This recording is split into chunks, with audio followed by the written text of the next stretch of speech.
चलिए, आज का सेशन है कक्षा 10वीं गणित का दो चर वाले रैखिक समीकरण युग्म का वज्र गुणन विधि से हल। हमने नेक्स्ट सेशन में सीखे थे, पिछले सेशन में हमने सीखे थे कि दो चर वाले रैखिक समीकरण को वज्र गुणन विधि से कैसे हल करते हैं। उनका हमने फार्मूला भी तैयार कर लिए थे, सूत्र भी तैयार कर लिए थे, और आज हम इसके क्वेश्चन को हल करेंगे जो एग्जाम्पल नंबर 14 है। इसमें कह रहा है क्या, बेंगलोर के एक बस स्टैंड से यदि हम 2 टिकट मलेश्वरम के तथा 3 टिकट यशवंतपुर के लिए खरीदें तो कुल लागत 46 रुपया लगता है, परंतु यदि हम 3 टिकट मलेश्वरम के और 5 टिकट यशवंतपुर के खरीदें तो कुल लागत 74 रुपया लगता है। बस स्टैंड से मलेश्वरम का किराया तथा बस स्टैंड से यशवंतपुर का किराया हमसे मांगा जा रहा है। सबसे पहले हम प्रॉपर रूप से जो है इनका हम समीकरण बना लेते हैं, फिर इसको हम हल करेंगे। समीकरण में सबसे पहले हमें मानना है क्या,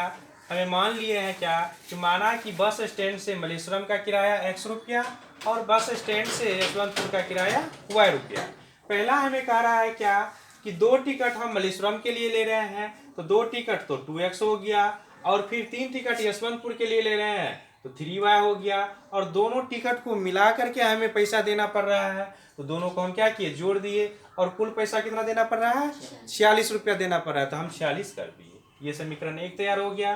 फिर कह रहा है क्या कि 3 टिकट हमें मलेश्वरम के लिए तो 3x हो गया, और 5 टिकट हमें यशवंतपुर के लिए तो 5y हो गया, और दोनों मिला करके हमें कितना पैसा देना पड़ रहा है, 74 रुपया देना पड़ रहा है, तो दोनों को हम ऐड कर दिए। यह हो गया समीकरण 1 के लिए और यह हो गया समीकरण 2 के लिए। लेकिन हम यहाँ पे वज्र गुणन विधि से जो है ना हम इनको हल करेंगे, तो वज्र गुणन विधि में कुछ हमें रूल दिया गया था क्या कि अगर हमारा इक्वेशन अगर हमें दिया हुआ रहेगा a1 x प्लस b1y बराबर, अगर हमें c1 दिया हुआ रहता है, और a2 x प्लस b2y बराबर अगर हमें c2 दिया हुआ रहता है, तो प्रॉपर रूप से जो है ना हमें क्या करना है, RHS वाले को हमें LHS के तरफ ले आना है, और समीकरण 2 में भी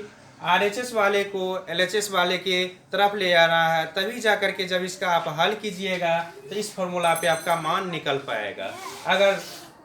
अगर इस रूप में हल कर लीजिएगा तो हल तो निकल जाएगा, लेकिन वह आंसर में प्लस और माइनस में अंतर आ जाएगा। तो सबसे पहले हम इसको इस फॉर्म में हम बना लेते हैं। इस फॉर्म में बनाने के लिए यहाँ पे हमें करना पड़ेगा क्या, 2x प्लस 3y माइनस 46, इसको इक्वेशन 1 कर देते हैं। अब इसको रहने देते हैं, इसको इक्वेशन 1 कर लेते हैं, और फिर बराबर क्या हो जाएगा 0, इसको इक्वेशन 1 मान लीजिए, और फिर क्या है 3x प्लस 5y माइनस 74 बराबर 0, इसको हम इक्वेशन अब 2 मान लेते हैं। अब यहाँ पर इक्वेशन 1 वाले के लिए हम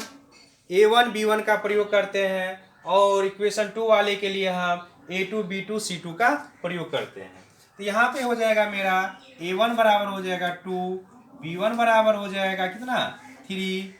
और c1 बराबर कितना हो जाएगा माइनस 46, a2 बराबर क्या हो जाएगा 3, b2 बराबर क्या हो जाएगा 5, और c2 बराबर क्या हो जाएगा माइनस 74। इससे पिछले वीडियो में हम सीखे थे क्या कि इसका जो है ना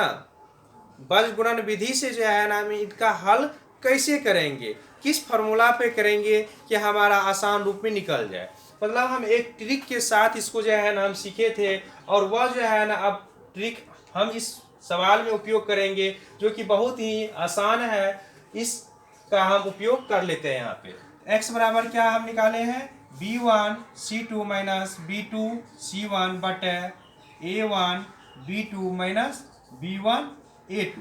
अब यहाँ पे सभी का मान आप प्रॉपर रूप से पुट कर दीजिए, और पुट करके जैसे हम हल करते हैं वैसे हम हल कर लेंगे। तो b1 का मान क्या दिया हुआ है 3 मल्टीपल c2 का मान कितना दिया हुआ है माइनस 74, माइनस b2 का मान क्या दिया हुआ है 5 मल्टीपल a2 का मान क्या दिया हुआ है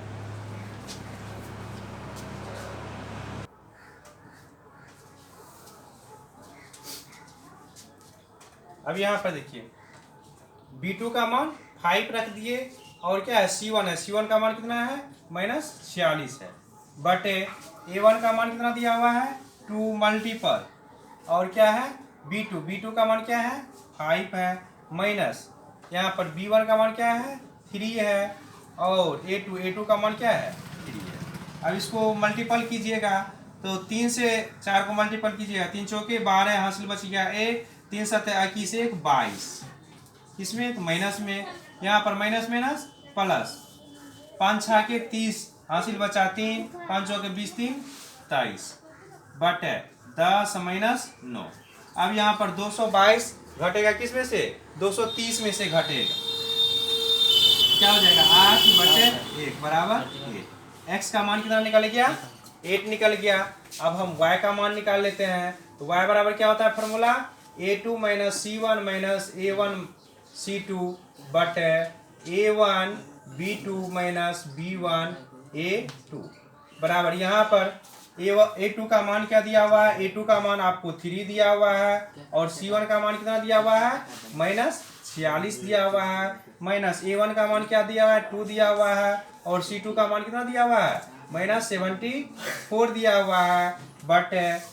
और देखिए इसमें एक चीज और आपको क्या है कि जो है दोनों x और y दोनों का जो हर होता है ना वो क्या है समान होता है। तो यहाँ पे मान रखिएगा, तो यह मान रख दीजिए यहाँ पे 2 मल्टीपल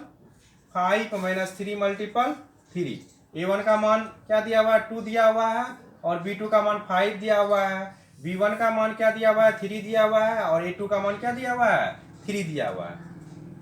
अब इसको जब मल्टीपल कीजिएगा 3 से इसको मल्टीपल कीजिए तो 3 छाके 18 हासिल बचा 1, 3 चौके 12 1 13 माइनस 138, माइनस माइनस प्लस हो गया, यहाँ पर 2 चौके 8 7 दूना 14 बट 10 माइनस 9।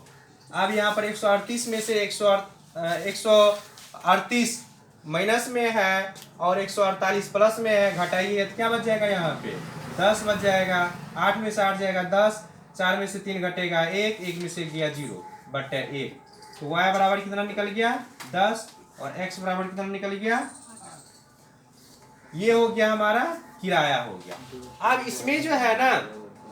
एक चीज और आप लोगों को बता देते हैं कि अब इस फार्मूला को हम हल कैसे यानी कि याद कैसे रखेंगे, इस ट्रिक को हमें याद कैसे रखना है। तो याद अगर आप कुछ इसमें पॉइंट को जब आप पकड़ लीजिएगा तो इस ट्रिक को याद करना बहुत ही आसान है। क्या आसान है, तो सबसे पहले यहाँ पर देखिए क्या x वाला में हमें आ क्या रहा है, x वाला में हमें आ क्या रहा है, तो x वाला में हमें अंश में क्या आ रहा है b आ रहा है, नहीं x वाला में अंश में क्या आ रहा है b आ रहा है, b में भी क्या तो पहले b1 आ रहा है, अब b1 के साथ क्या आ जाएगा c2 ले लेंगे, b1 के साथ क्या हो जाएगा c2 लेंगे, और b2 के क्या हो जाएगा साथ c1 हो जाएगा। देखिए सब में देखिए अगर एक में आया है 1 आया है तो दूसरा क्या मल्टीपल किए हैं 2 वाले से मल्टीपल किया है, तो b1 के साथ c2 मल्टीपल माइनस का चिन्ह दीजिए, b2 minus b2 into c1 हो गया, और नीचे में a1 into b2 minus b1 into a2, दोनों में x में भी और y में भी दोनों में क्या है हाथ बराबर है। अब y वाला में क्या याद रखना है, तो y वाला में याद रखना है क्या कि अंश में जो है ना हमको a2 आता है, तो a2 c1 हो जाएगा माइनस a1 c2, मतलब दोनों का अगर आप प्रथम वाला मान याद रखिएगा तो फिर आपको यह फार्मूला कभी आप भूलिएगा नहीं और आराम से इजी वे में निकाल लीजिएगा। मतलब जो है ना यह वज्र गुणन विधि जो है आपको यह एक ऐसा विधि है कि इसमें अद्वितीय हल हो या अनेक हल हो या कोई हल नहीं हो का भी समीकरण को हम इस विधि से मान निकाल सकते हैं। तो प्रॉपर रूप से आप इनको अच्छी तरीका से जो है ना रिवीजन कीजिए और फिर कंप्लीट कर लीजिए। अब हम नेक्स्ट सवाल देखेंगे, इसको पहले नोट कर लीजिए।